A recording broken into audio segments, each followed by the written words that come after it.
Kalongbret telah menghunus pedangnya yang besar dan berkilat-kilat. Wajah laki-laki berkumis tebal itu nampak geram. Kemudian dia mengayun-ayunkan pedangnya ke udara. Bunyi desingan angin pedang bersuitan menimbulkan perasaan tidak nyaman di hati mereka yang menonton. Tapi lain halnya dengan Empu Renteng, seorang laki-laki pendekar yang sekarang berdiri tegak di tengah-tengah gelanggang. Dia kelihatannya sama sekali tidak bergeming. Wajahnya tetap tenang.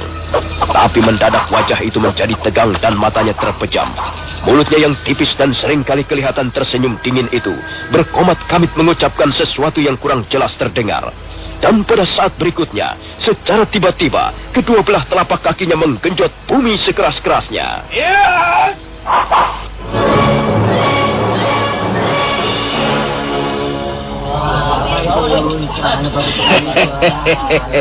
Kalongbret, kulihat kau sangat membanggakan pedangmu yang besar itu, ha? Iya, betul. Senjata ini tidak pernah lepas dari tanganku. Ya. Sudah lebih dari 3 tahun senjata ini menemani perjalananku. Kelihatannya senjatamu itu cukup ampuh, Kalongbret. Jangan banyak omong. Ayo, cabutlah pedangmu itu. Marilah kita berlaga dengan pedang. Marilah kita tunjukkan siapa di antara kita lebih unggul dalam hal bermain pedang. Sayang sekali, Kalongbret. Saat ini aku sedang tidak berminat untuk mencabut pedangku. Tapi bukan berarti bahwa aku tidak bersedia melayani tantanganmu itu, Kalongbret. Jangan banyak alasan. Ayo, cepat cabut pedangmu. Aku sudah tidak sabar lagi. Baik. Kalau kau sudah tidak sabar lagi, mengapa tidak segera kau mulai, Kalongbret? Ayolah, jangan sungkan-sungkan. Aku tidak bakalan lari. Apa maksudmu?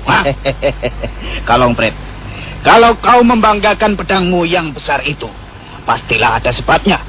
Ya, barangkali pedangmu itu sangat tajam.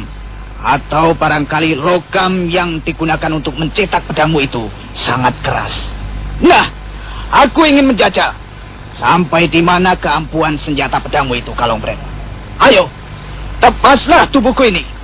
Pilihlah mana kau suka.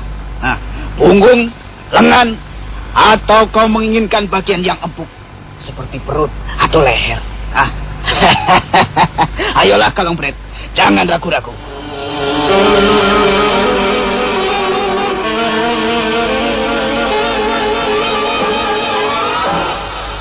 Kau bersungguh-sungguh. Sudah kukatakan, kau tidak perlu ragu-ragu, Kalongbret. Ya, aku tahu. Aku tahu kau pasti mempunyai ilmu kebal. Ya, aku pernah juga belajar tentang ilmu kebal untuk melindungi tubuhku ini dari ancaman bahaya. Apakah itu keliru? Tidak. Kau tidak keliru. Tapi kata-katamu itu dan juga sikapmu telah membuatku menjadi penasaran. Baiklah, aku ingin tahu sampai sejauh mana ilmu kebal yang kau miliki.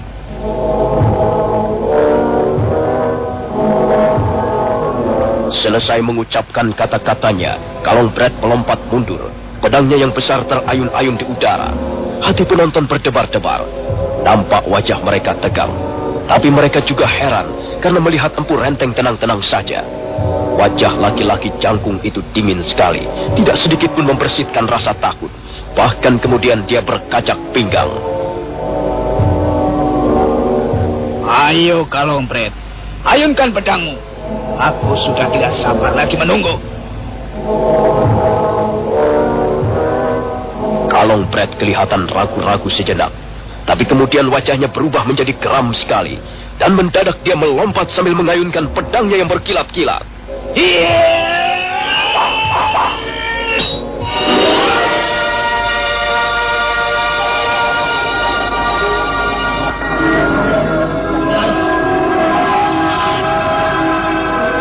Kalongbret hampir tidak percaya melihat apa yang baru saja dialaminya.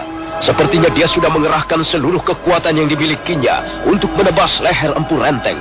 Sebagian besar para penonton pun memalingkan wajahnya. Begitu melihat pedangnya berkelebat di udara. Tapi apa yang kemudian terjadi merupakan suatu pemandangan yang benar-benar tidak masuk akal.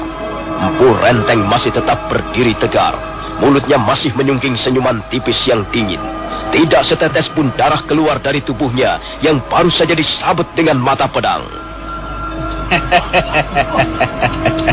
Nah, Kalongpret, bagaimana? Mau coba lagi?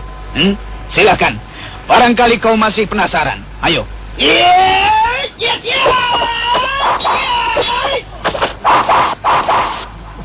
Cukup. Cukup, Kalongpret. Kau tidak mungkin melukai kulitku dengan pedang kebanggaanmu itu, Kalongpret. Lebih baik kau mengaku kalah. Kalau kau sedikit pintar, kau pasti akan buru-buru mengakui kekalahanmu. Dan setelah itu, kau dan kawanmu itu akan kubawa menghadap pada pimpinan kami. Tidak.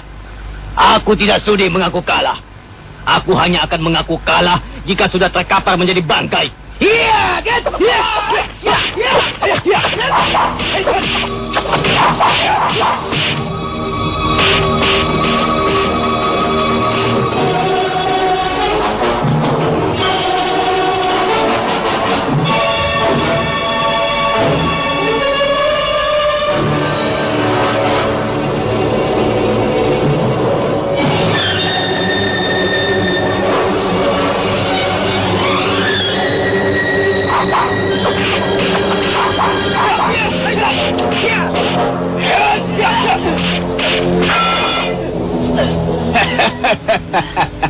Sudahlah, Kalongpret.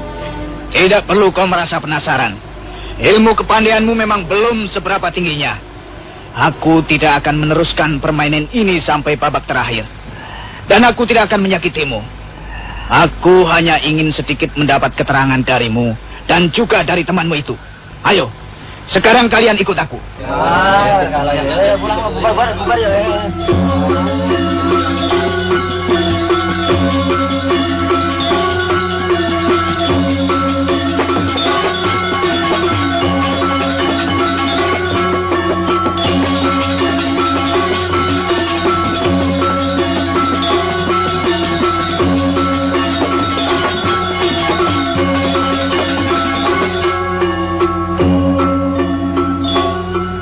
Siapa orang-orang ini, Adi Renteng? Mengapa kalian menangkapnya dan membawa kemari?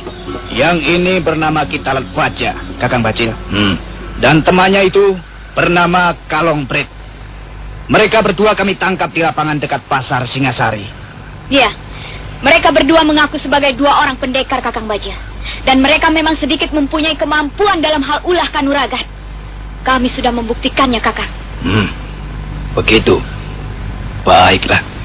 Baik. Apa benar kalian mengaku sebagai dua orang pendekar? Merekalah yang beranggapan begitu. Iya. Merekalah yang mengatakan bahwa kami adalah pendekar. Bagaimana dengan kalian sendiri? Kami sama sekali tidak pernah mengaku sebagai pendekar. Kami bukan pendekar. Kami juga bukan pejabat. Kami bukan prajurit. Kami bukan tergolong orang penting. Kami hanyalah rakyat biasa, orang kecil. Tapi kau berani pamer kepandaian di depan umum. Kau berani menghajar seorang centeng pasar dengan dalih membela kehormatan seorang wanita? Apakah itu bukan berarti bahwa kau mengaku dirimu adalah seorang pendekar? Itu terserah pada anggapan kalian. Kalian bertanya, dan kami sudah memberikan jawaban. Baik. Baiklah. Sekarang aku mau tahu, dari mana kau memperoleh ilmu kanuragan itu? Apa kau tidak tahu bahwa mempelajari ilmu kanuragan dilarang keras oleh pemerintah Kediri? Nah, jawablah pertanyaan itu. Jangan hanya diam seperti Tugu. Kalian mempunyai guru. Siapa nama guru kalian? Dan apa nama perguruan di mana kalian belajar ilmu kanuragan? Jadi kalian tidak bersedia memberikan keterangan. Baik. Baiklah. Kakang, apa perlu kita paksa agar mereka mau memberikan keterangan? Tidak. Tidak perlu. Aku sama sekali tak berminat berurusan dengan orang-orang seperti mereka ini. Lebih baik mereka kita serahkan pada pemerintahan perwakilan Kediri di Singasari. Ayo, ikat mereka dan naikkan ke atas punggung kuda. Kita bawa mereka menghadap Tuanku Mantri Segara Winota.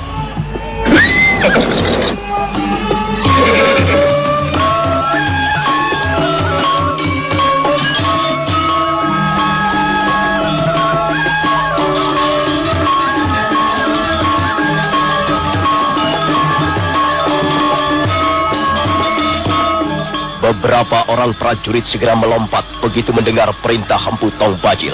Mereka segera mengikat Kitalat Wajah dan Kalonpret, kemudian menaikkannya ke atas punggung kuda. Ya, kita berangkat.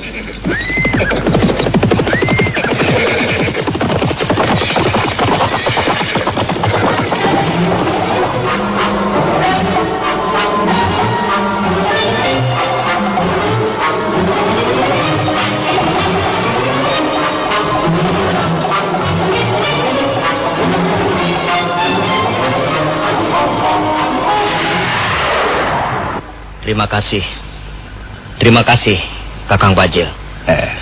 Orang-orang seperti mereka ini memang pantas ditangkap dan dipenjarakan. Memang, Tuan. Nampaknya mereka pantas untuk dicurigai. Saya mendapat pesan bahwa mereka kurang menyukai pada pemerintahan Kediri. Saya kenal baik orang-orang seperti mereka ini.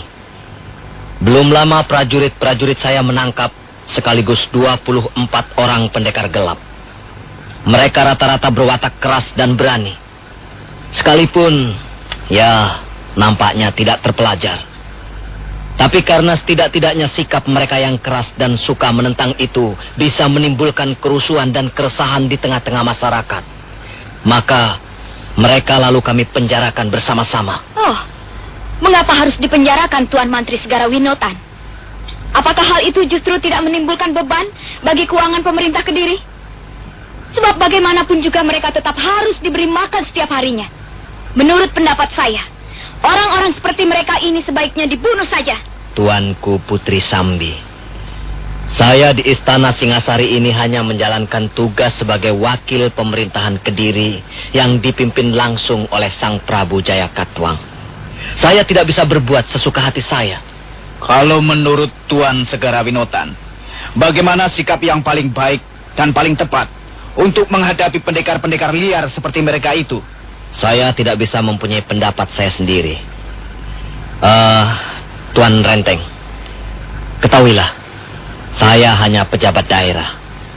Apa yang saya lakukan di sini hanya meneruskan garis kebijaksanaan pemerintahan pusat di Kediri.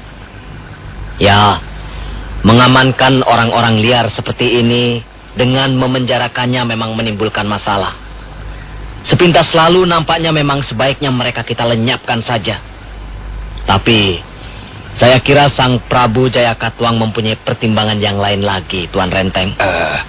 Saya kira sikap Sang Prabu terlalu lunak. Dan saya khawatir sikap yang terlalu lunak justru merongrong kewibawaan pemerintah Kediri. Tapi entahlah, kami hanyalah sekelompok pendekar.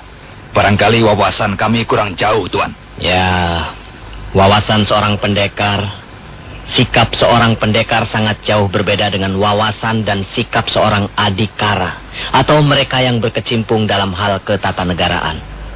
Ya, membunuh atau melenyapkan musuh-musuh seperti mereka ini adalah persoalan yang mudah. Tapi, Kakang Bajil, memelihara ketertiban dan keamanan sebuah pemerintahan bukanlah dengan jalan membunuh manusia. Semua harus dipikirkan akibat baik dan buruknya. Rentetan-rentetan akibat yang bisa ditimbulkan oleh suatu tindakan yang brutal. Baiklah, Tuan Segara Winotan. Kami tidak begitu mengetahui soal-soal seperti itu. Saya kira orang-orang seperti Tuan adalah orang-orang yang lebih tepat memikirkan soal-soal seperti itu. Kami hanya sekelompok pendekar, Tuan. Pekerjaan kami selalu berkaitan dengan tindakan-tindakan kekerasan. Nah, Tuan, kami kira cukup. Selanjutnya, 2 orang liar itu kami serahkan ke tangan Tuan. Terserah apa yang akan Tuan lakukan terhadap mereka. Kami mohon diri sekarang, Tuan. Baiklah. Silahkan, Kakang Bajil. Silahkan. Dan sekali lagi, terima kasih atas bantuan Kakang Bajil bersama kawan-kawan.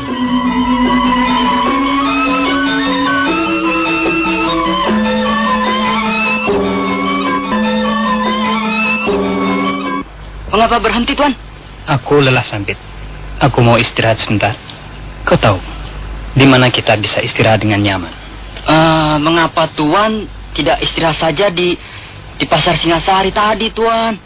Di sana banyak warung makanan, warung minuman, Sekarang di tempat ini tidak ada apa-apa lagi, Tuan. Hanya ada tegalan-tegalan dan pohon-pohon yang gersang. Aku segan istirahat di pasar Singasari. Di sana banyak centeng-centeng pasar. Mereka kerjanya minta duit melulu. Apalagi tadi ada keributan di lapangan pasar Singasari. Oh iya. Kau melihatnya sendiri kan? Iya, Tuan. Ada beberapa orang pendekar mengadu ilmu kanuragan dengan ditonton orang banyak. Iya, Tuan. Hamba melihat mereka sedang berkelahi. Gara-gara seorang perempuan gembel, mereka lalu berkelahi. Tapi kemudian 2 orang itu dibawa entah kemana. Rupanya, Tuan, keadaan di sekitar kota Singasari tidak begitu aman, Tuan. Karena itu, Sampit, aku tidak mau istirahat di sana. Kita harus bisa menemukan tempat yang aman. Aku tidak ingin usahaku berdagang ini akhirnya sia-sia saja. Aku tidak ingin mereka melihat hasil keuntunganku yang banyak ini, lalu ngiler. Kemudian mereka merampok kita. Ayo Sampit, di mana kita akan istirahat? Aku sudah lelah sekali. Bokongku sudah pegal sekali. Sebentar, Tuan. Sebentar. Oh, iya. Hamba ingat, Tuan. Kalau tidak salah, Iya. di sana itu, di balik gundukan bukit itu, di sana ada sebuah bangunan kayu yang sudah cukup tua, Tuan. Mungkin kita bisa istirahat di sana, Tuan. Bangunan kayu? Bangunan apa itu? Kalau tidak salah, bangunan itu bekas tempat penyimpanan kuda, Tuan. Dulu, di zaman pemerintahan Sang Prabu Kertanegara, setiap tahun diadakan pesta upacara Srada. Nah, para tamu dari luar kota biasanya menyimpan kudanya di tempat itu, Tuan. Tempatnya cukup bagus, terlindung oleh pohon-pohon yang rindang. Dan saya kira tempat itu cukup aman, Tuan. Iya, baiklah. Kalau begitu, kita pergi ke sana. Ayo, connect cepat. Iya, baik, Tuan, baik.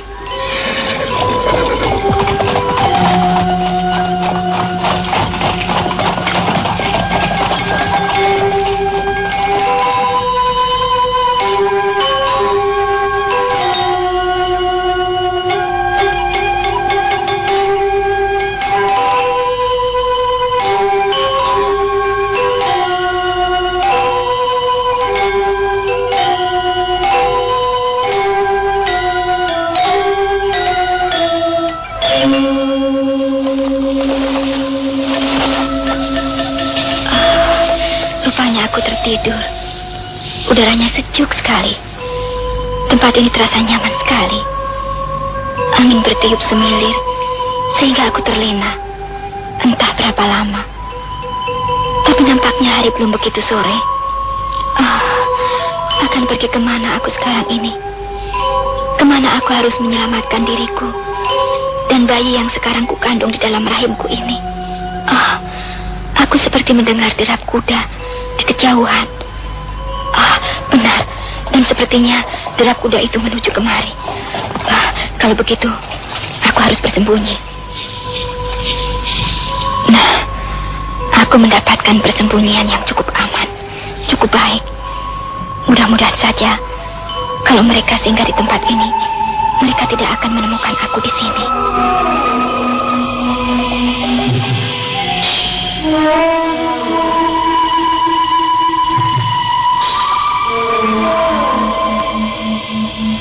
Wanita yang tak lain adalah Mesin. Buru-buru melompat dan segera masuk ke kolong yang di depannya terdapat tumpukan jerami kering. Sementara itu, gerobak kuda terdengar semakin lama semakin dekat. Nah, bagaimanakah kisah selanjutnya? Apa yang akan dialami oleh Mesin? Saudara pendengar, silakan menunggu seri berikutnya. Sampai jumpa.